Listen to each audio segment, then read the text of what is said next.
പിടിച്ചിക്കണെന്ന് കരുതിയിട്ട് ആരും സന്തോഷിക്കൊന്നും വേണ്ട. കാരണം അവൾക്കൊക്കെ നല്ല VIP പ്രൊട്ടക്ഷനാണ് കിട്ടിയിരിക്കുന്നത്. ഒന്ന് കണ്ടു നോക്കി നിങ്ങൾ.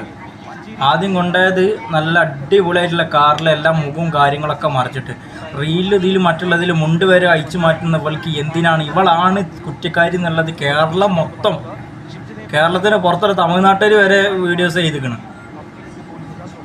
എല്ലാവർക്കും അറിയണ കേസാണ്. പിന്നെ ഇവിടെ മുഖം എന്തിനാ മറിച്ച് വെക്കണം? പിന്നെ അവൾക്ക് കിട്ടിയ പ്രൊട്ടക്ഷൻ ആണെങ്കിലോ നല്ല അടിപൊളി പ്രൊട്ടക്ഷനാണ്. കോളേജ് പോലീസിന്റെ ഔദ്യോഗിക വാഹനത്തിലാണ് ഷിംജിതയെ ഇവിടേക്ക് കൊണ്ടുവന്നത്. അതിനു മുൻപ് വലിയ തരത്തിലുള്ള ഒരു പ്രതിഷേധം ഉയർന്നതിനെ തുടർന്നാണ് അത്തരത്തിൽ കൊണ്ടുവന്നത്.